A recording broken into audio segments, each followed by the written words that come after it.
وعلى رسوله الكريم أما بعد فأعوذ بالله من الشيطان الرجيم بسم الله الرحمن الرحيم إن الذين يتلون كتاب الله وأقاموا الصلاة وأنفقوا مما رزقناهم سرا وعلانية يرجون تجارة لن تبور۔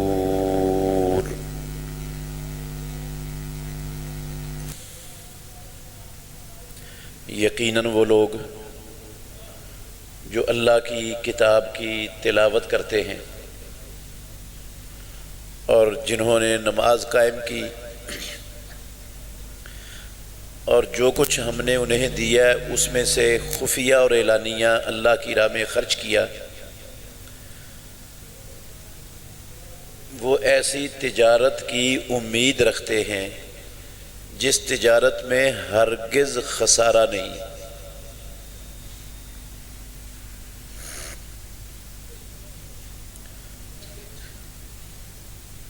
ہر قسم کی حمد و ثنا اللہ وحدہ لا شریک کی ذات اقدس کے لیے، بے شمار لاتعداد ان گنت درود و سلام خاتم النبیین محمد الرسول اللہ صلی اللہ علیہ وسلم کی ذات گرامی کے لیے۔ سب سے پہلے تو میں ان بچوں کو اور ان کے والدین کو دل کی گہرائی سے مبارکباد پیش کرتا ہوں، جنہوں نے اللہ کے قرآن کو حفظ کیا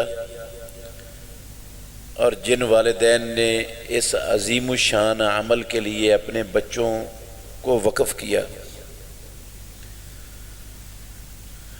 عزیز بھائیو، یہ قرآن ایسی کتاب ہے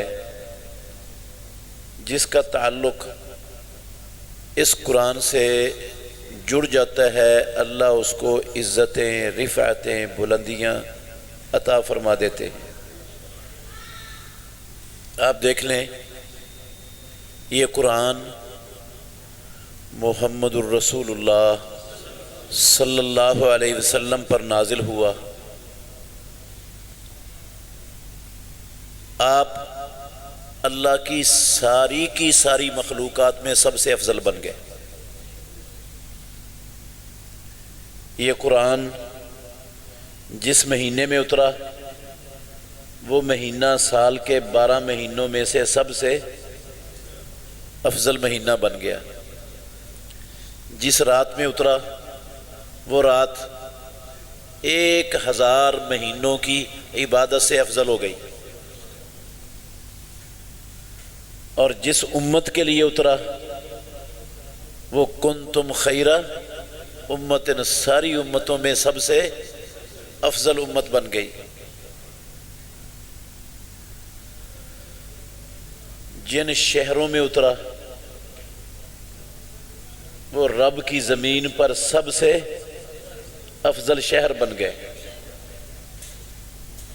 اور جس بندے نے اس قرآن کو اپنے سینے میں محفوظ کر لیا وہ سب سے آگے سب کا امام بن گیا۔ کیا صدر، کیا وزیر اعظم، کیا آرمی چیف، کیا دنیا کے لینڈ لاٹ، سب اس کے پیچھے اور وہ سب سے آگے، سب اس کے اشاروں پر چلنے والے۔ احد میں شہادتیں ہو گئیں، قبریں کم کھودی گئیں، استطاعت ہی نہیں تھی قبریں کھودنے کی۔ ایک قبر میں 2 اور 3 شہداء کو دفنایا گیا۔ پیارے پیغمبر کہتے سب سے پہلے لحد میں اس کو اتارنا ہے جو سب سے زیادہ قرآن پڑھا ہوا ہے، اور قیامت والے دن آپ ابھی سن رہے تھے رضوان بھائی سے، اللہ کہیں گے قرآن پڑھنے والے کو اقرا ورتقے فإن منزلتک عند آخر آیت تقرأها، قرآن پڑھتا جا اور جنت کی سیڑھیاں چڑھتا جا، تیری منزل وہاں ہوگی جہاں تو قرآن کی آخری آیت پڑھے گا۔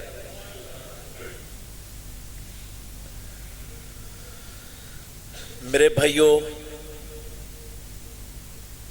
جو آیت میں نے آپ کے سامنے پڑھی ہے نا، اس آیت کریمہ میں اللہ رب العالمین نے قرآن مجید کی تلاوت کو تجارت کے ساتھ تشبیہ دی ہے۔ تجارت میں بندہ اپنا سرمایہ لگاتا ہے، اس امید پر لگاتا ہے کہ اس کو نفع ملے گا۔ نفع بسا اوقات مل جاتا ہے اور بسا اوقات اس کا اصل مال بھی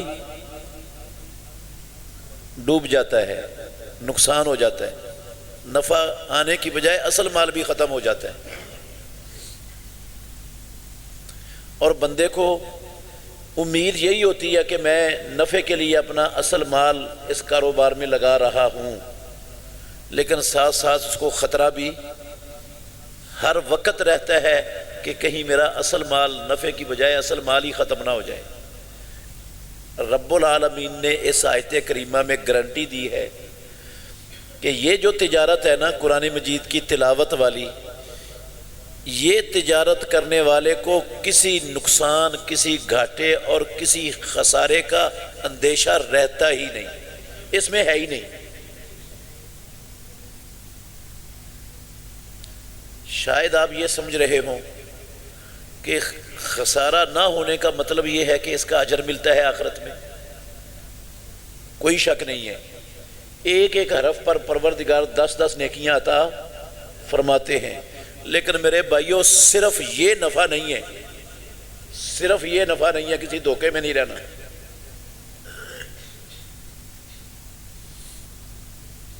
جس طرح آخرت میں اجر ہے نا قرآن مجید کی تلاوت کا، دنیا میں بھی قرآن مجید کی تلاوت نفع ہی نفع ہے، اس میں دنیا میں بھی گھاٹا اور خسارہ نہیں ہے۔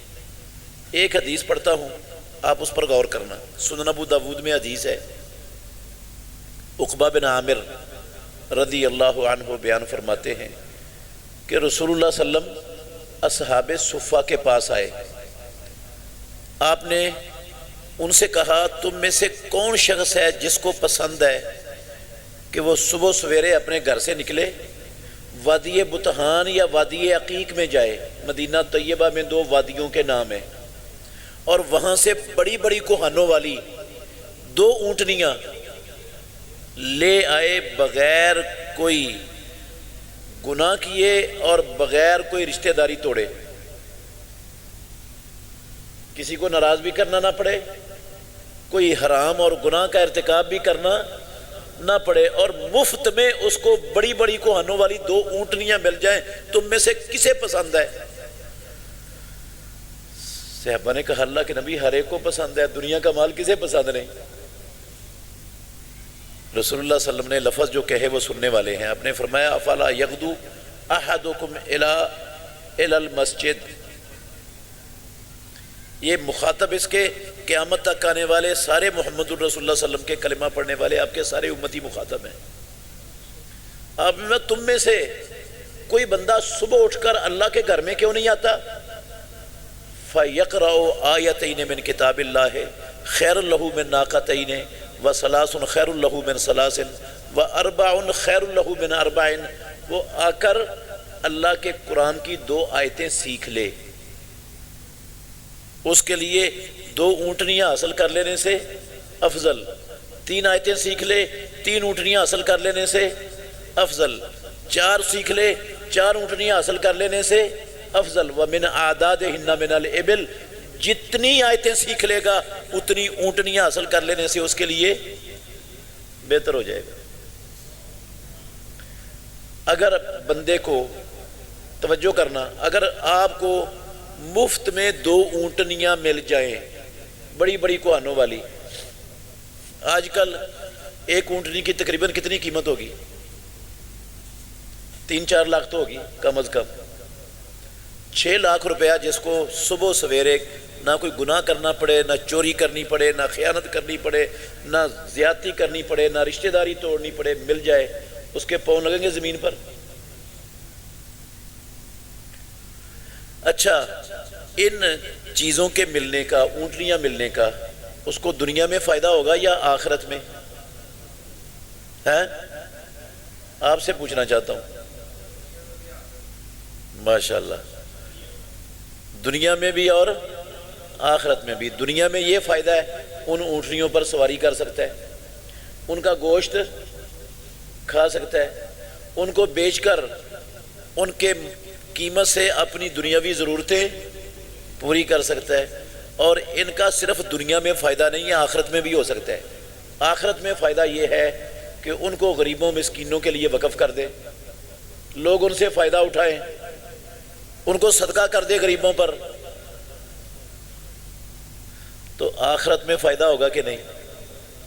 اونٹنیاں ملنے کا دنیا میں بھی فائدہ ہے۔ اور اب میرے اور آپ کے نبی محمد الرسول اللہ صلی اللہ علیہ وسلم یہ کہیں کہ 2 اونٹنیاں حاصل کر لینے سے بہتر ہے 2 آیتیں سیکھ لینا، تو یہ صرف آخرت کے ساتھ ہوگا؟ نہیں، یہ تشبیہ ہی غلط ہو جائے گی۔ جس طرح آخرت میں 2 اونٹنیاں ملنے پر آپ ان دونوں کو صدقہ کر کے جتنا اجر آخرت میں، فوائد آخرت میں حاصل کر سکتے ہو نا، 2 آیتیں پڑھ کر آخرت میں ان سے زیادہ اجر اور زیادہ ثواب حاصل ہوگا۔ اور جتنا آپ دنیا میں ان 2 اونٹنیوں کو فروخت کر کے فائدہ اٹھا سکتے ہو، اس سے زیادہ فائدہ 2 آیتوں کو سیکھنے کا کہاں ملے گا؟ دنیا میں بھی۔ یہ صرف آخرت کی تجارت نہیں، آپ دیکھ لیں میرے بھائیوں، آپ کے سامنے مکے سے دھکے دے کر کچھ لوگوں کو نکال دیا گیا، مدینے آ گئے، رہنے کے لیے ان کے پاس گھر نہیں تھے، مسجد نبوی میں رہتے تھے، ابھی آپ نے نام سنا صحابہ صفہ کا۔ پہننے کے لیے ان کے پاس پورا لباس نہیں تھا، تیڑ بند باندھنے والی صرف ایک چادر ہوتی تھی، تیڑ بند باندھنے والی، اوپر والی چادر کے مالک نہیں تھے۔ کھانے کے لیے ان کے پاس کئی دن راشن کا لقمہ بھی نہیں ہوتا تھا۔ خود امام الانبیاء نے اپنے پیٹ پر پتھر باندھے ہوتے تھے کہ پیٹ کمر سے لگا رہے اور بھوک کا احساس نہ ہو۔ کھانے کے 3 چاند، ہماری ماں کہتی ہیں ہم 3 چاند دیکھ لیتی تھیں، گھر میں چولہا جلانے کی نوبت نہیں آتی تھی۔ رسول اللہ صلی اللہ علیہ وسلم کے گھروں کی یہ کیفیت تھی۔ 3 چاند 2 مہینوں میں نظر آ سکتے ہیں، 2 مہینے کائنات کے امام کے گھر میں چولہا جلانے کی نوبت نہیں آتی، کھجوریں اور پانی پر گزارا ہوتا تھا۔ میرے بھائیوں، کوئی 1000 سال نہیں لگا، کوئی 500 سال نہیں لگے، کوئی 100 سال نہیں لگا، ہمیں پاکستان لا الہ الا اللہ کے نام پر بنائے ہوئے 75 سال ہو گئے۔ اللہ کی قسم ان کو 75 سال بھی نہیں لگے، اللہ کے گھر میں بیٹھا ہوں، 50 سال بھی نہیں لگے۔ وہی لوگ جن کو دھکے دے کر نکالا تھا، بھوکے تھے، ننگے تھے، بے گھر تھے، بے لباس تھے، تنگ دست تھے، اللہ رب العالمین نے عزت بھی دے دی، آزادی بھی دے دی، خوشحالی بھی دے دی، کامیابی بھی دے دی۔ کتنی خوشحالی ملی؟ ایران سے لدے ہوئے اونٹوں کے اوپر خزانے وہ آ کر مسجد نبوی میں ڈھیر ہو رہے ہیں، ابو ہریرہ کھڑے ہیں ان خزانوں کے ڈھیروں پر اور اعلان کیا کر رہے ہیں؟ لوگوں، اللہ کے نبی چلے گئے اس دنیا سے، جو زمین کے خزانوں کی چابیاں اللہ نے اپنے نبی کو دی تھیں، آج ساری زمین کے خزانے تم مسجد نبوی میں مدینہ طیبہ کے اندر سمیٹ رہے ہو۔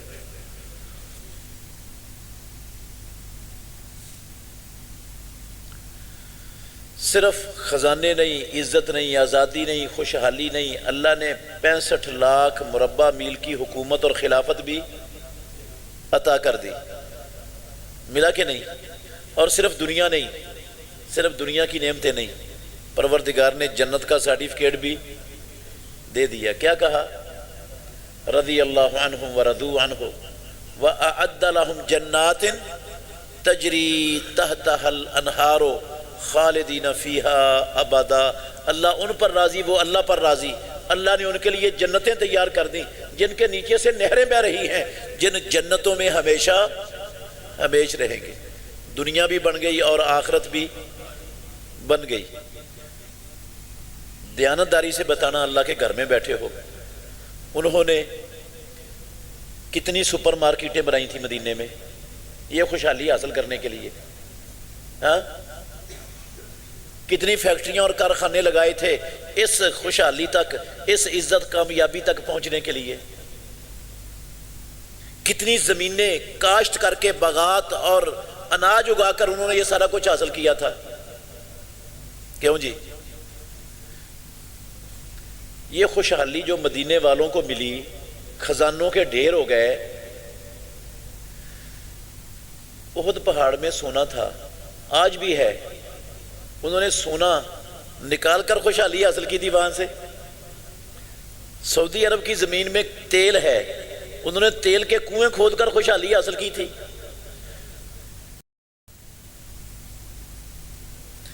یہودی مدینے میں سود پر قرضے دینے کے لیے تیار تھے، انہوں نے سود پر قرضے لے کر خوشحالی حاصل کی تھی. ہاں، ان کی آمدن کا سورس کیا تھا؟ مجھے آپ اللہ کے گھر میں بیٹھے ہو، سمجھداروں، مجھے بتا دو کیا سورس تھا ان کے پاس؟ کس چیز نے ان کو خوشحال بنا دیا؟ اللہ کے گھر میں بیٹھا ہوں، نہیں ملے گا، جاؤ چیلنج ہے میرا، کسی پڑھے لکھے سے پوچھ لینا، نہیں ملے گا اس کے سوا کوئی بھی آپ کو کہ انہوں نے اللہ کے قرآن کی تلاوت کی تھی. اور آسمانوں والے رب نے اس میں گارنٹی دی ہے، یہ تجارت ایسی ہے جس میں گھاٹا اور خسارہ. پھر سوال پیدا ہوتا ہے،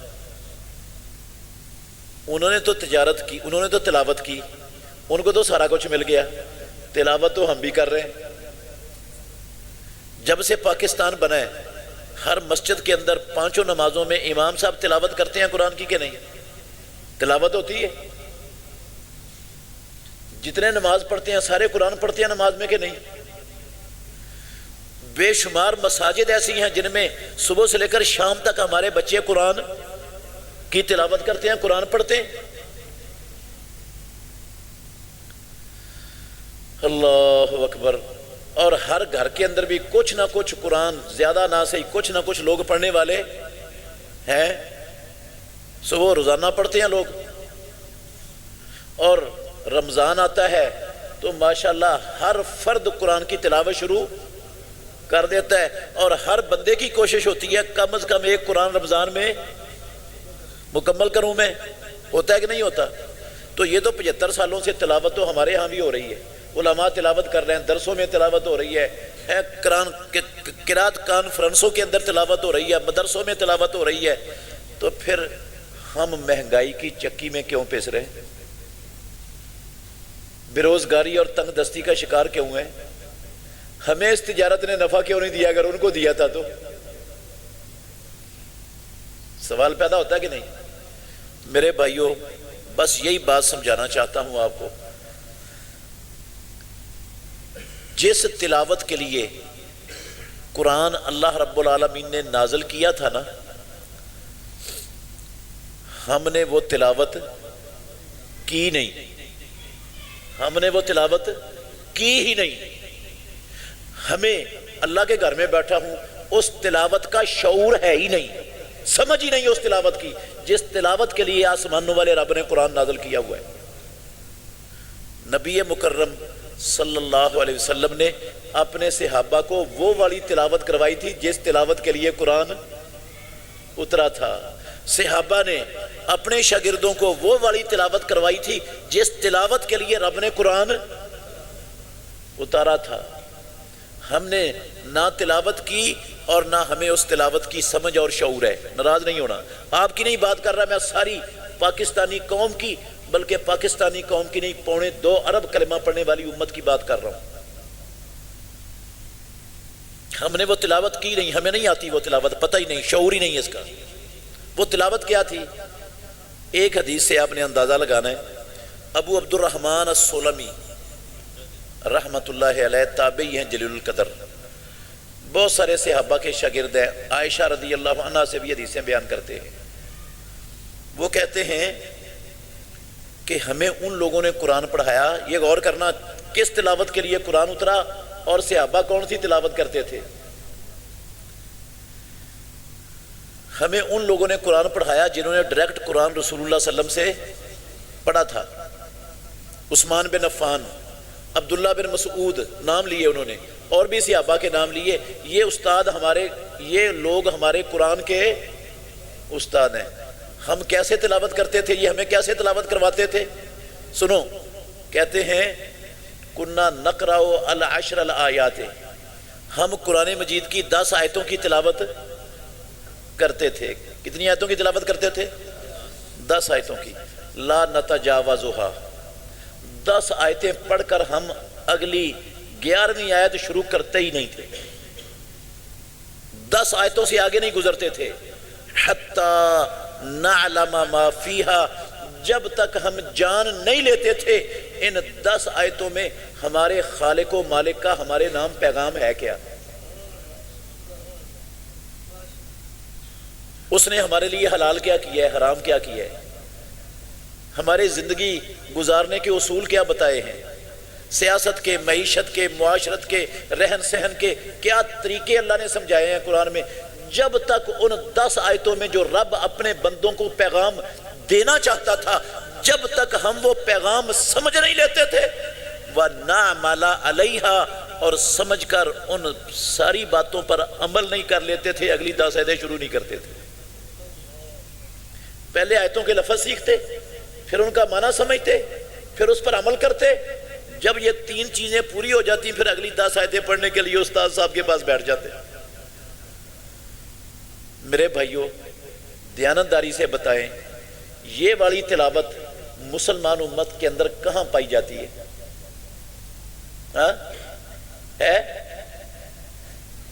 ہے اس کا تو نام و نشان نہیں ہمارے معاشرے میں۔ موٹی سی 2-3 مثالیں دیتا ہوں، آپ نے غور کرنا ہے۔ میری بہنیں بھی، خواتین بھی ہیں، سن رہی ہیں، بہنیں بھی ذرا توجہ سے سننا۔ اللہ رب العالمین نے قرآن مجید میں ہمیں 75 سال ہو گئے پاکستان بنا کر قرآن کی تلاوت کرتے ہوئے، مسجدوں میں، مدرسوں میں پڑھتے اور پڑھاتے ہوئے، رمضانوں میں قرآن ختم کرتے ہوئے۔ میرے محترم بھائیوں، اللہ اکبر، قرآن مجید میں اللہ مالک الملک نے زبان، ہمارے جسم کا ایک چھوٹا سا ٹکڑا ہے، چھوٹا سا، آدھی ٹانگ کا ہوگا بڑی مشکل سے، چھوٹا سا یہ زبان کا ٹکڑا، اس کو استعمال کرنے کا طریقہ اللہ نے قرآن میں نازل کیا ہوا ہے۔ پوری اس کو چلانے کی رہنمائی اللہ کی قسم قرآن میں موجود ہے۔ سارے آپ بیٹھے ہیں ماشاءاللہ، مجھے دیانتداری سے بتانا،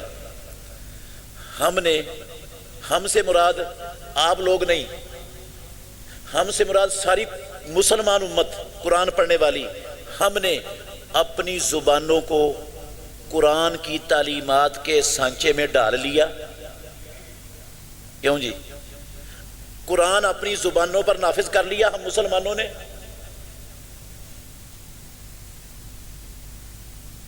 جھوٹ تو نہیں نہ بولتے ہم؟ کہیں معاشرے میں نام و نشانی نہیں ہے جھوٹ کا، ہمارے معاشرے میں سب قرآن پر ماشاءاللہ عمل کر رہے ہیں، ایسا ہی ہے نا جی؟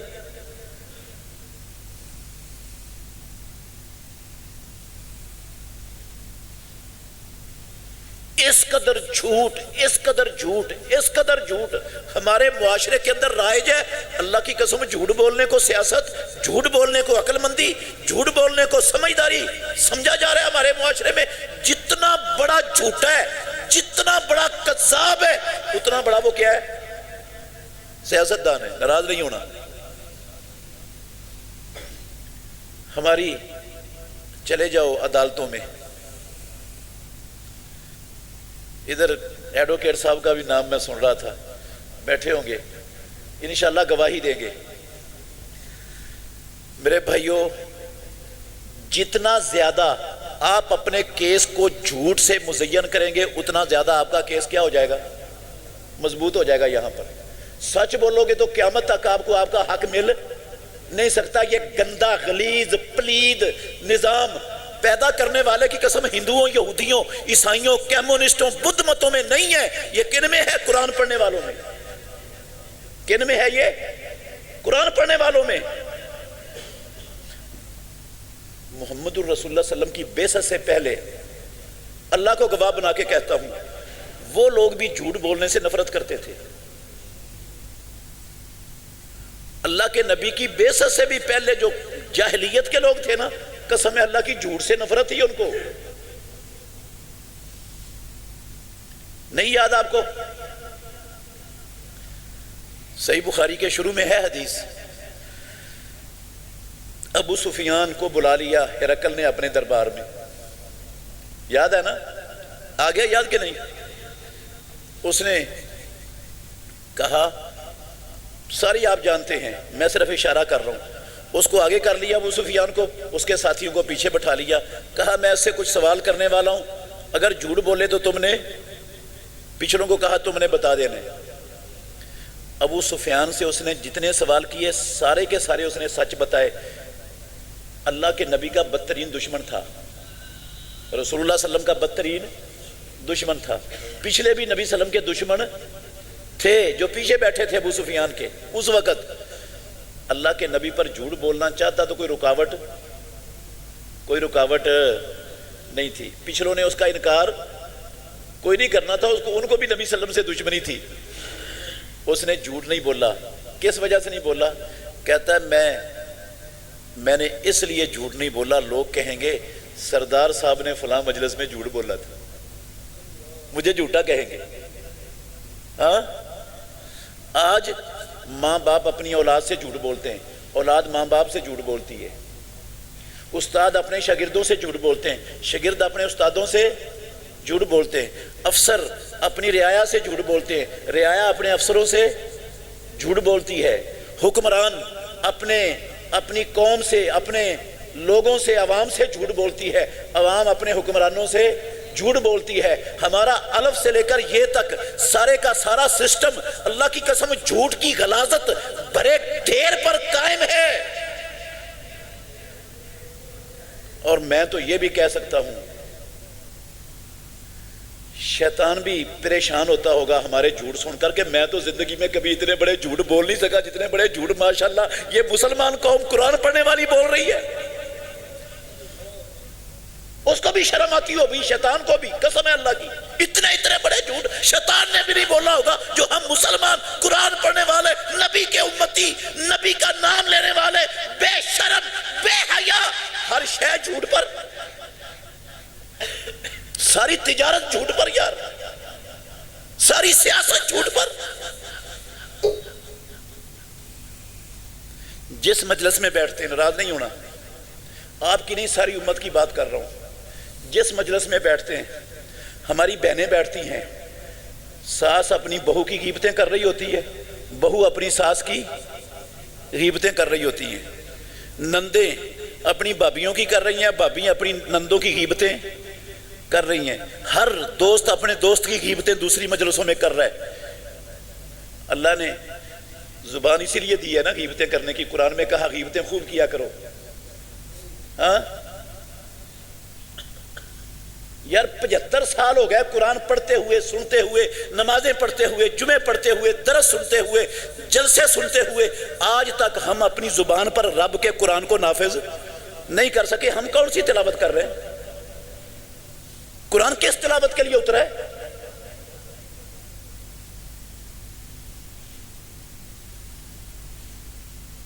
صحابہ یہ تلاوت کرتے تھے، امام الانبیاء نے یہ والی تلاوت سکھائی تھی. قرآن اس تلاوت کے لیے اترا تھا. کہ صرف میاں مٹھو کی طرح رٹے رٹائے الفاظ ساری زندگی جو قاری صاحب نے رٹوا دیے وہ پڑھتے چلے جاؤ اور ککھ پتہ نہ ہو ان لفظوں کے پیچھے رب کا پیغام کیا ہے ہمارے نام؟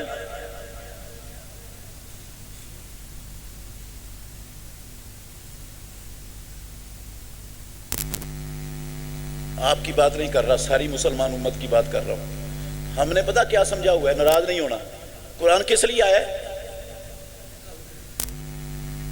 قرآن آیا ہے بہن کا حق مارنا ہو، کسی کے جھوٹے کیس پر اپنے حق میں فیصلہ کروانا ہو، عدالت میں جا کے مسجد میں اگر سر پہ قرآن آ کے جھوٹی قسم اٹھا لو۔ اٹھائے جاتے ہیں کہ نہیں قرآن مسجدوں میں آ کے، تھانوں میں، کچہریوں میں؟ ہاں، اس لیے اترا ہے قرآن، اور کسی کام کے لیے؟ ہاں ہاں، ایک اور بھی کام ہے۔ قرآن اترا ہے مردوں کو پارسل کرنے کے لیے۔ جس نے ساری زندگی قرآن کی ایک آیت سمجھ کر نہیں پڑھی، جب وہ مر جائے تو پورے محلے کے قرآن کٹھے کرو، لوگوں سے قاریوں کو بلاؤ، اپنے گھر میں قرآن کٹھے کر کے اس کو پارسل کر دو۔ اس لیے آیا قرآن دنیا میں، یا آیا ہے قرآن دنیا میں ہماری مسلمان معاشرے میں تعویذ فروشی کے لیے۔ کس کے لیے؟ اس کو لکھو پلیٹوں پر، کٹوریوں پر، اور گھول کر کیا کر دو، مریض کو پلا دو۔ یہ گھول کر پلانے کے لیے آیا ہوا ہے۔ یہ تعویذ بنا کر گلے میں ڈالنے کے لیے، بازو پر باندھنے کے لیے، ران پر باندھنے کے لیے رب نے اتارا ہوا ہے سامان۔ یا قرآن آیا ہوا ہے، اللہ اکبر، صرف تبرک حاصل کرنے کے لیے۔ کس کے لیے؟ تبرک حاصل کرنے کے لیے۔ صبح سویرے قرآن کے 2-4 الفاظ پڑھ لو، اپنی مجلس شروع کرنے سے پہلے قرآن کی تلاوت کر لو، اور پھر الف سے لے کر یہ تک پورا وقت قرآن کی تعلیمات کی دھجیاں اڑاؤ۔ قرآن صرف اس لیے اترا ہے۔ اسمبلیوں میں کیا ہوتا ہے؟ ناراض نہیں ہونا۔ کیا ہوتا ہے اسمبلیوں میں؟ تلاوت ہوتی ہے جب سیشن شروع ہوتا ہے، پھر تلاوت کے بعد کیا چلتا ہے؟ پیدا کرنے والے کی قسم ہے قرآن کی دھجیاں اڑائی جاتی ہیں پھر پورے سیشن کے اندر۔ کوئی شرم نہیں، کوئی حیا نہیں، کوئی غیرت نہیں۔ کس لیے آیا قرآن دنیا میں؟ صرف میاں مٹھو کی تلاوت کے لیے۔ میاں مٹھو بھی قرآن پڑھتا ہے کہ نہیں؟ سنا ہے آپ نے کبھی؟ سنا کہ نہیں؟ آج کل موبائل کا دور ہے، موبائل میں کلپ موجود ہے، میاں مٹھو سورہ فاتحہ بھی پڑھتا ہے، سورہ اخلاص بھی پڑھتا ہے۔ سن لو، جا کر آپ کو ڈاؤن لوڈ کر لو، مل جائے گا فیس بک سے۔ اللہ کی قسم پڑھتا ہے۔ میاں مٹھو کو جو بات سکھا دو وہ کرتا ہے کہ نہیں؟ السلام علیکم کہتا ہے، خوش آمدید کہتا ہے۔ ہاں، سنا ہے کبھی؟ جب وہ میاں مٹھو بول رہا ہوتا ہے اس کو پتا ہوتا ہے ان لفظوں کے کیا معنی ہیں جو میں بول رہا ہوں؟ ہاں، جب میں اور آپ قرآن پڑھ رہے ہوتے ہیں ہمیں پتا ہوتا ہے لفظوں کا کیا مطلب ہے۔ میاں مٹھو کے بولنے میں اور میری اور آپ کی تلاوت میں کیا فرق ہے؟ ہاں، کیا فرق ہے؟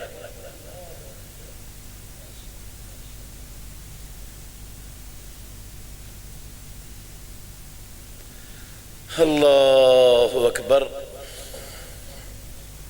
یا ہم نے قرآن سمجھا فرقہ واریت کا گند پھیلانے کے لیے۔ کس لیے آیا یہ؟ فرقہ واریت کا گند پھیلانے کے لیے، مسلمان امت کو آپس میں لڑانے کے لیے، فرقوں میں تقسیم کرنے کے لیے قرآن اس لیے آیا دنیا میں۔ قرآن کے نام لے کر اللہ کی قسم مسلمانوں کو تقسیم کیا جا رہا ہے کہ نہیں کیا جا رہا؟ قرآن کے نام سے تقسیم کر رہے ہیں۔ فرقے ہیں، پارٹیاں ہیں، گروہ ہیں، ختم ہونے کا نام ہی نہیں لیتے۔ قرآن اس لیے آیا تھا دنیا میں تقسیم کرنے کے لیے امت مسلمہ کو۔ نبی نے تقسیم کیا تھا، فرقے بنائے تھے۔ ہم نے قرآن کی تلاوت کیا کی مسلمان امت نے؟ اللہ اکبر۔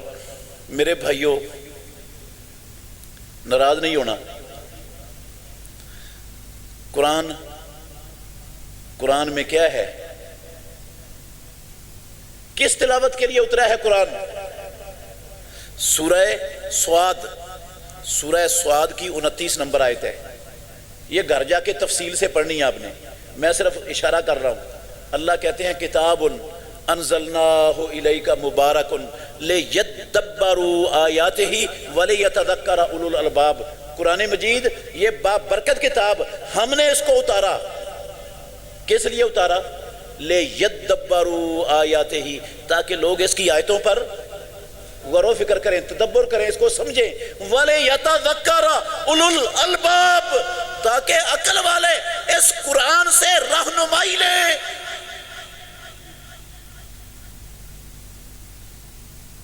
اس قرآن سے رہنمائی لے، زندگی کے ایک ایک قدم پر معیشت کیسے مستحکم کرنی ہے، حکومت کیسے چلانی ہے، ملک کیسے چلائے جاتے ہیں، رعایا کے کیا حقوق ہیں، حکام کے کیا حقوق ہیں، سیاست کس کا نام ہے، معیشت کے اصول کیا دیے ہیں رب نے۔ لِيَتَذَكَّرَ، تاکہ اس سے قرآن سے پوچھا۔ کسی نے قرآن سے پوچھا آج تک؟ ہاں پوچھا قرآن سے؟ ناراض نہیں ہونا میرے بھائیوں، قرآن سے پوچھا نہیں۔ اگر کسی نے بتایا نا قرآن یہ کہتا ہے تو اس کو کہا گیا اس کو مسجد میں نظر بند کر دو، قرآن کو یہ نظر بند ہونے کے لیے ہے، یہ چومنے چاٹنے کے لیے، آنکھوں سینوں سے لگا کے کھڈے لین لگانے کے لیے رب نے اتارا ہوا ہے دنیا میں قرآن، بند کر دو اس کو ادھر۔ میں ہمیشہ سناتا ہوں بھائیوں کو، دکھ والی بات ہے،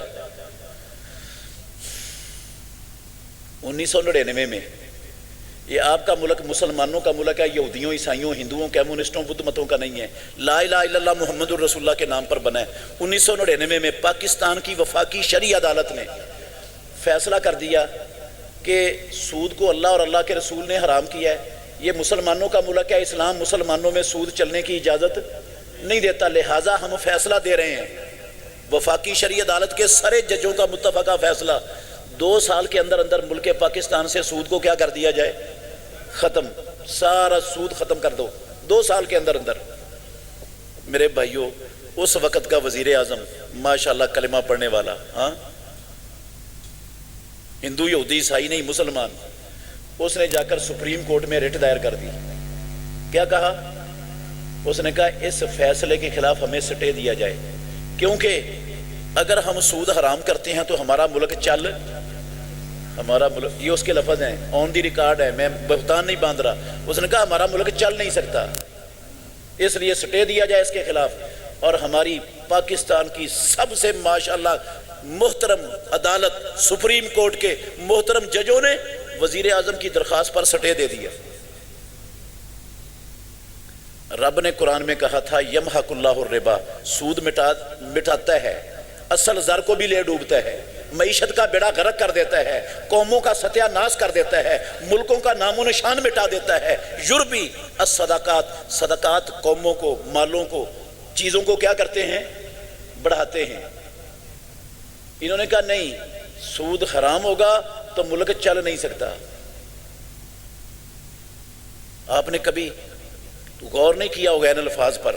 ان الفاظ کا نعوذ باللہ مطلب یہ نکلتا ہے، میرے بھائیوں ناراض نہیں ہونا، مطلب یہ نکلتا ہے کہ اللہ نہیں چاہتا تھا کہ پاکستان میں جو پاکستان بنا ہے دنیا میں یہ چلے، رب نہیں چاہتا تھا یہ چلے، رب چاہتا تھا اس کا بیڑا غرق ہو جائے، اس لیے اس نے سود کو کیا کر دیا؟ حرام کر دیا۔ اور ماشاءاللہ یہ وزیر اعظم اس ملک کو رب کے مقابلے میں چلانا چاہتا تھا، رب تباہ کرنا چاہتا تھا، یہ چلانا چاہتا تھا اس کو۔ ہاں رب دشمن تھا، یہ ملک کا ہمدرد تھا۔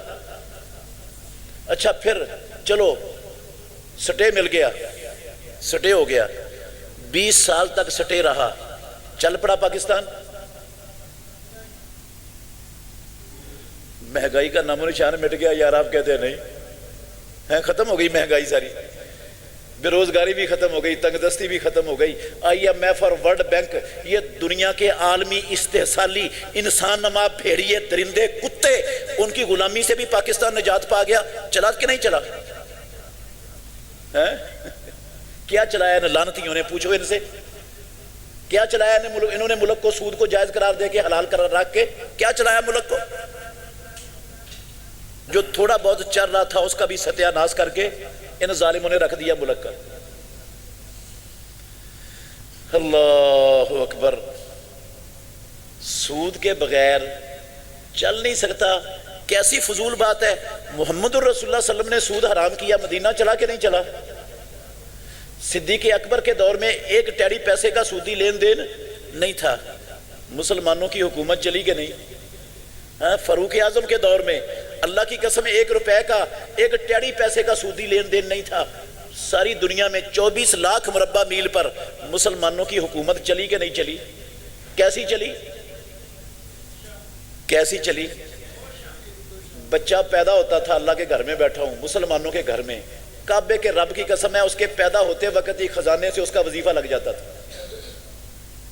ایسا چلا سود کے بغیر کہ پیدا ہونے والے بچے کو پہلے دن سے وظیفہ ملنا شروع ہو جاتا. یہ لعنتی کہتے ہیں، بکتے ہیں، بھونکتے ہیں کہ جناب چل نہیں سکتا اس کے بغیر ملک ہمارا. دوبارہ پھر یہ 2023 یا 2022 میں پھر دوبارہ وفاقی شرعی عدالت نے فیصلہ دیا. پتہ ہے آپ کو؟ انہوں نے پھر فیصلہ دیا کہ 5 سال کے اندر اندر سود کیا کر دو، ختم کر دو. پھر کیا ہوا؟ ہو گیا ختم. اس وقت کا وزیر اعظم ماشاءاللہ، اس کے بندے بھی کھڑے ہو گئے، ہماری اسٹیٹ بینک کے افراد بھی کھڑے ہو گئے، یو بی ایل کے بھی کھڑے ہو گئے، ایم سی بی کے بھی کھڑے ہو گئے. 5 بینکوں نے مل کر اور حکومت کے سرکاری وزیر اعظم کے کرندوں نے مل کر پھر سٹے کی درخواست دے دی کہ ہمیں سٹے دیا جائے، یہ روکا جائے اس وفاقی شرعی عدالت کے فیصلے کو. ابھی 5 سال بعد انہوں نے کہا تھا ختم ہو جائے، ان کو برداشت نہیں.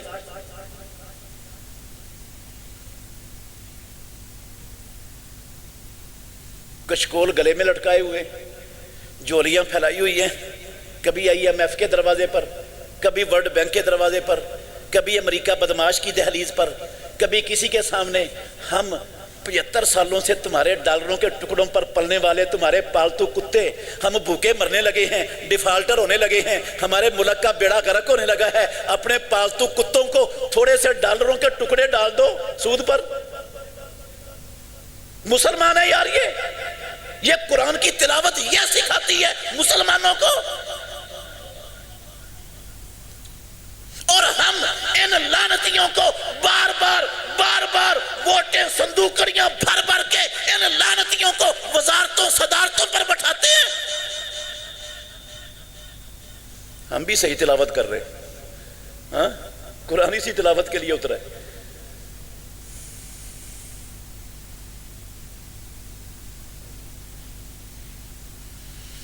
اللہ اکبر. میرے محترم بھائیوں، ناراض نہیں ہونا آپ نے. قرآن میں رب نے صاف لکھا ہے. ختم ہو گئی میری بات. بہت سی باتیں ہیں، کرتا جاؤں گا تو ساری رات درکار ہے. میں آپ کو زیادہ امتحان میں نہیں ڈالنا چاہتا. اللہ نے کہا ہے قرآن میں، سن لیں، فَإِمَّا يَأْتِيَنَّكُم مِّنِّي هُدًى. لوگو، او کائنات میں رب کی زمین پر بسنے والو، تمہارے پاس میری طرف سے نازل کردہ، میری طرف سے اتاری ہوئی، بھیجی ہوئی ایک رہنمائی آئے گی. سنو، فمن تابع ہدایا، جس نے اپنے آپ کو، اپنے عمل کو، عقیدے کو، معیشت کو، سیاست کو، اپنی حکومت کو، ایک ایک چیز کو اس قرآن کی ہدایت کے تابع کر لیا. لا خوف علیہم ولا ہم یحزنون، نہ کوئی غم ہوگا نہ کوئی خوف ہوگا. دوسرے مقام پہ فرمایا، یہ 38 نمبر آیت ہے سورہ بقرہ کی، پہلے پارے کی، اور یہ سورہ طٰہٰ کی 16واں پارہ ہے. 124، 25، 26، 27 نمبر تک آیتیں ہیں. کیا کہا اللہ؟ فَإِمَّا يَأْتِيَنَّكُم مِّنِّي هُدًى. او لوگو، تمہارے پاس تمہارے رب کی میری طرف سے بھیجی ہوئی ایک رہنمائی ہدایت آئے گی. فَمَنْ اتَّبَعَ هُدَايَا، جس نے مکمل طور پر اپنی زندگی کو میری ہدایت کے تابع کر دیا، لا یضل ولا یشقی، میں کائنات کا رب گارنٹی دیتا ہوں، نہ وہ کبھی بھٹکے گا، گمراہ ہوگا، نہ کبھی اس کو بدبختی کا سامنا کرنا پڑے گا. اور تصویر کا دوسرا رخ بھی دیکھ لو، وَمَنْ أَعْرَضَ عَنْ ذِكْرِي فَإِنَّ لَهُ مَعِيشَةً ضَنْكًا. اور جس نے میرے ذکر سے منہ موڑا، اس کو مسیت میں نظر بند کر دیا، اس کو تویز فروشی کا سامان بنا لیا، مردوں کو پارسل کرنے کا سامان سمجھ لیا، ہاں اس کو جھوٹی قسمیں اٹھانے کی کتاب سمجھ لیا، گھول کر پینے کی کتاب سمجھ لیا. وَمَنْ أَعْرَضَ عَنْ ذِكْرِي، فرقہ واریت کا گند پھیلانے کا اس کو سامان بنا لیا. فَإِنَّ لَهُ مَعِيشَةً ضَنْكًا، اس کے ملک میں سونا بھی ہوگا، تیل بھی ہوگا، لوہا اور تانبا بھی ہوگا، جپسم بھی ہوگی، نمک بھی ہوگا، قیمتی پتھر بھی ہوں گے، ہیں زرخیز زمین بھی ہوگی، ہاں پانی بھی وافر ہوگا، رب کی دی ہوئی معدنیات سے زمین بھری پڑی ہوگی، ذہانت بھی ہوگی، جفا کشی بھی ہوگی، لیکن معیشت دن کا بھوک ختم، تنگ دستی ختم، ذلت اور رسوائی کے سائے ختم نہیں، معیشت دن کا تمہاری معیشت کو، گزران کو، زندگی کی گزران کو تنگ کر دوں گا۔ غلط ہو جائے گا نا قرآن؟ وَنَحْشُرُهُ يَوْمَ الْقِيَامَةِ أَعْمَى، اور قیامت والے دن ہم اس کو اندھا بنا کر میدان محشر میں کھڑا کریں گے۔ قَالَ رَبِّ لِمَا حَشَرْتَنِي أَعْمَى وَقَدْ كُنْتُ بَصِيرًا، کہے گا یا اللہ میں تو دنیا میں بینا تھا، مجھے اندھا بنا کر کیوں اٹھایا ہے؟ اللہ کہیں گے كَذَلِكَ أَتَتْكَ آیاتنا فنسیتها وَكَذَلِكَ الْيَوْمَ تُنْسَى، تیرے پاس ہماری آیتیں آئی تھیں، تو نے ان کو فراموش کر دیا، کھڈے لین لگا دیا، پسے پشت ڈال دیا، ان کی طرف آنکھ اٹھا کے نہیں دیکھا، ان کی طرف کان نہیں لگایا، ہاں فنسیتها، دیکھ لیں کیا کہتی تھی قرآن کی آیتیں؟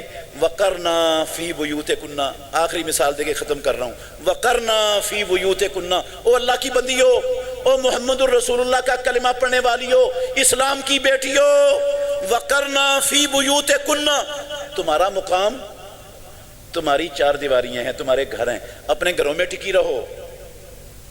تمہارا مقام موبائل کمپنیوں کی فرنچائز میں ریسیپشن کی ٹیبل نہیں ہے، یہ بینکوں میں ریسیپشنوں کی ٹیبلیں تمہارا مقام نہیں ہے کہ تم نیم برہنہ لباس پہن کر، ہیں خوشبو لگا کر، پھول کلی کی طرح سج کر غیر محرموں کے سامنے ڈیلنگ کرنے کے لیے جا کر بیٹھ جاؤ، تمہارا یہ مقام نہیں ہے، تمہارا یہ مقام نہیں ہے۔ تم ایئر ہوسٹس اور بس ہوسٹس بن کر مسافروں کے دل بہلاؤ۔ وَقَرْنَا فِي بُيُوتِكُنَّ، تمہارا مقام یہ نہیں ہے یونین کونسلوں کی مجلسوں کے اندر ذلیل کھار ہوتی پھرو، دکے کھاتی پھرو۔ وَقَرْنَا فِي بُيُوتِكُنَّ، تمہارا مقام یہ نہیں ہے کہ تم اللہ اکبر نیم برہنہ لباس پہن کر ہیں کالجوں یونیورسٹیوں کے پارکوں میں غیر محرم کے لڑکوں کے ہاتھوں میں ہاتھ دے کر گھومتی پھرو، ہیں وَقَرْنَا فِي بُيُوتِكُنَّ، تم بازاروں کی زینت بنو، یہ تمہارا مقام نہیں ہے۔ تمہارا مقام کیا ہے؟ وَقَرْنَا فِي بُيُوتِكُنَّ، تمہارا مقام تمہارے گھر ہیں، اپنے گھروں میں ٹکی رہو۔ وَلَا تَبَرَّجْنَ تَبَرُّجَ الْجَاهِلِيَّةِ الْأُولَىٰ وَأَقِمْنَ الصَّلَاةَ وَأَطِيعْنَ الزَّكَاةَ وَأَطِعْنَ اللَّهَ وَرَسُولَهُ، ہاں یہ مطلب نہیں ہے اس کا کہ اسلام عورت کی آزادی سلب کرتا ہے، اسلام عورت کو آزادی نہیں دیتا، اسلام عورتوں کو نظر بند کرتا ہے گھر میں، کعبے کے رب کی قسم نہیں، کہتا ہے اسلام کہتا ہے جائے گھر سے باہر، اجازت ہے جانے کی، لیکن کیسے جانا ہے؟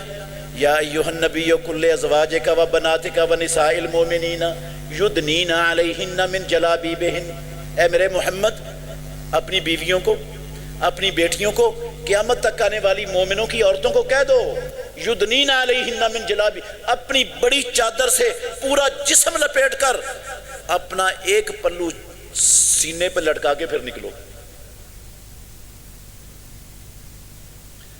کیا ہماری خواتین نے اللہ کے اس حکم کو پر عمل کر لیا؟ ہمارے گھروں میں شرعی پردہ قائم ہو گیا، مسلمانوں کے گھروں میں، حاجیوں، نمازیوں، اہل حدیثوں کے گھروں میں؟ کیا تلاوت کی ہم نے قرآن کی؟ کس لیے اترا تھا قرآن؟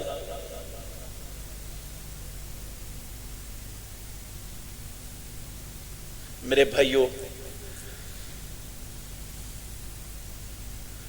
بس میری گزارش ہے، آپ سے پوچھنا چاہتا ہوں، دیانتداری سے بتانا، اللہ کے گھر میں بیٹھے ہو، ہم نے قرآن پڑھنے میں، قرآن کا حق ادا کرنے میں ہم سے کوئی کوتاہی یا سستی ہوئی کہ نہیں؟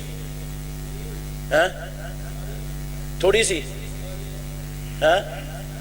بہت زیادہ ہوئی ہے، اور یہ جو سستی بہت زیادہ ہوئی ہے مرتے دم تک ایسی چلتی رہنی چاہیے نا،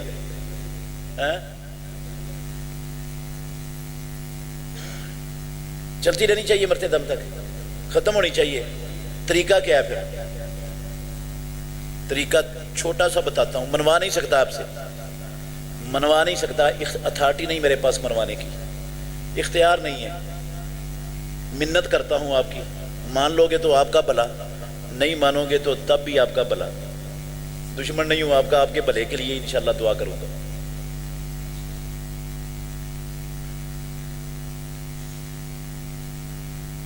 آج تہیہ کر لو، اللہ کے گھر میں بیٹھے ہو، دن رات میں 24 گھنٹے ہوتے ہیں، ان 24 گھنٹوں میں روزانہ 24 گھنٹوں میں صرف روزانہ ایک آیت سمجھ کر پڑھنی ہے، بس 2 آیتیں نہیں، میں کہتا بھیگ مانگ رہا ہوں آپ سے ایک آیت کی، ایک آیت سمجھ کر پڑھنا شروع کر دو آج کے بعد سے لے کر مرتے دم تک۔ ہو سکتا ہے؟ یہ بہت مشکل کام ہے، ہاں؟ صرف ایک آیت، زیادہ نہیں، اور روزانہ فرض کر لو اپنے اوپر 24 گھنٹوں میں ایک آیت سمجھ کر پڑھنی ہے، یہ دیکھ کر پڑھنی ہے میرا رب اس میں مجھے پیغام کیا دے رہا ہے۔ اور میں گارنٹی دیتا ہوں، آسمانوں والے رب نے قرآن میں لکھا ہے، پیدا کرنے والے کی قسم ہے، قرآن سمجھنے کے لیے کوئی 14 علوم کی، کوئی 10 سال گرامر پڑھنے کی ضرورت نہیں ہے۔ قرآن اللہ نے ہر بندے کی سمجھ کے عین مطابق اتارا ہوا ہے۔ پروردگار نے کہا وَلَقَدْ يَسَّرْنَا الْقُرْآنَ لِلذِّكْرِ فَهَلْ مِن مُدَّكِرٍ، ہم نے قرآن کو نصیحت کے لیے بالکل آسان بنا دی۔ کوئی ہے نصیحت حاصل کرنے والا قرآن سے؟ یہ چومنا، آنکھوں سے لگانا، سینے سے لگانا، ریشمی غلاف کے اندر لپیٹ دینا، خوشبو لگانا، اوپر کی جگہ ٹکا دینا، پیدا کرنے والے کی قسم ہے قرآن کی عزت نہیں ہے، احترام نہیں ہے، یہ قرآن کا اللہ کی قسم احترام نہیں، پیچھا نہ ہو اس کو، ہم اس کو احترام سمجھتے ہیں۔ احترام کیا ہے؟ اس کو سمجھ کر پڑھو، اس پر عمل کرو، اس سے رہنمائی لو ایک ایک قدم پر، اس سے اچھی رہنمائی کائنات میں اللہ کی قسم نہ کوئی پیدا ہوا ہے دینے والا، نہ کوئی قیامت تک پیدا ہو سکتا ہے۔ رب نے قرآن میں لکھا ہے ان ھذا القرآن یہدی للتی ہی اقوم، او کائنات کے لوگوں، سیاست کا میدان ہو، معیشت کا ہو، معاشرت کا ہو، تہذیب و تمدن کا ہو، تعلیم کا ہو، زندگی کا کوئی گوشہ ہو، سب سے سیدھی رہنمائی اگر دنیا میں کہیں سے مل سکتی ہے تو وہ رب کے قرآن سے ملے گی۔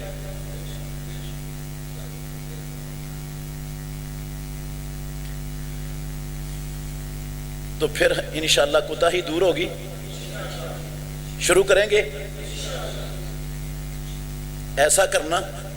جو آپ کے قریب مسجد ہے نا، فجر کی نماز ویسے تو مسلمان کو 5 نمازیں با جماعت پڑھنا فرض ہے، آپ ایسا کریں وہاں کے امام صاحب کو کہہ دیں کہ روزانہ فجر کے بعد صرف ایک آیت ہمیں سمجھا دیا کرو، 10 منٹ لگیں 15 منٹ لگیں، ایک آیت ہمیں سمجھا دیا کرو۔ اگر آپ امام صاحب کو کہیں گے وہ سمجھائیں گے کہ نہیں؟ فیس مانگے گے آپ سے؟ کوئی امام فیس نہیں مانگے گا، گارنٹی دیتا ہوں، سمجھائے گا ویسے ہی سمجھا دے گا۔ جو آیت ادھر سے سمجھو، اپنے گھر جائیں نماز پڑھ کے، گھر کی خواتین کو اور بچیوں کو سب کو اکٹھا کر لیں اور ان کو پڑھا دیں وہاں پر جا کر۔ اللہ کی رحمتیں ہمارے گھروں میں، ہمارے کاروباروں میں اور ہمارے ملک میں نازل ہونا شروع ہو جائیں گی کہ نہیں؟ کتاب انزلناہ الیک مبارک لیدبروا آیاتہ ولیتذکر اولو الالباب۔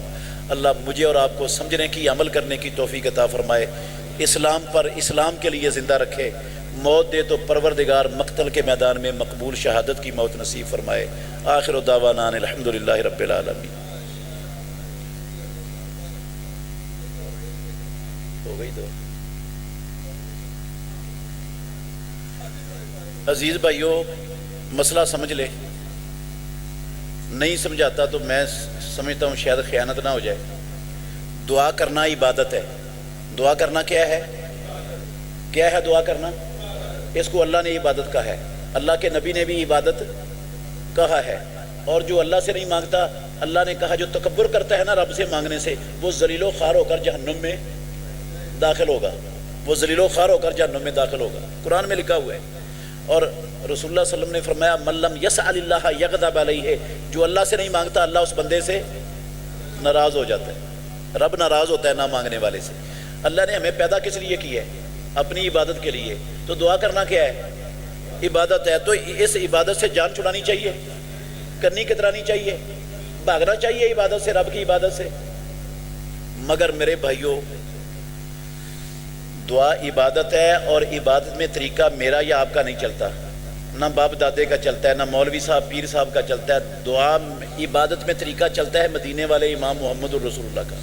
میں اللہ کے گھر میں بیٹھا ہوں، قسم ہے مجھے پیدا کرنے والے پروردگار کی، دیانتداری سے بات کر رہا ہوں، میں جھوٹ بولنے کا قائل نہیں ہوں، میں دیانتداری سے کہتا ہوں، مدینے والے امام نے، ناطق وحی نے اپنی 23 سالہ نبوی زندگی میں کسی فرضی نماز کے بعد اجتماعی دعا نہیں کروائی، کسی جمعے کی نماز کے بعد اجتماعی دعا نہیں کروائی، کسی جلسے کے بعد، درس کے بعد، کانفرنس کے بعد اجتماعی دعا اللہ کی قسم محمد الرسول اللہ نے نہیں کروائی۔ کیا آپ کو نہیں پتا تھا کہ یہ بھی دعا کا ایک طریقہ ہے؟ اس کو بھی امت کو سمجھا جائے۔ کسی نکاح کے بعد آپ نے نکاح کی مجلس میں اجتماعی دعا نہیں کروائی، کسی کے گھر میں کھانا کھایا ہے، وہاں کھانا کھانے کے بعد اجتماعی دعا نہیں کروائی امام الانبیاء نے۔ خیر الہدی ہدی محمد، نبی کے طریقے سے میرا طریقہ اچھا ہو سکتا ہے، کسی مولوی صاحب کا اچھا ہو سکتا ہے؟ جو خیر و برکت اللہ کے نبی کے طریقے میں وہ کسی اور میں ملے گی ہمیں؟ تو پھر نبی کا طریقہ تو ہے اپنی اپنی دعا کرنا۔ آپ سے کوئی کہتا ہے آپ کو نیک سمجھ کر، ضرور کریں اس کے لیے دعا، لیکن اجتماعی دعا نہیں ہے، اپنی اپنی دعا ہے، ہر کوئی کرے گا۔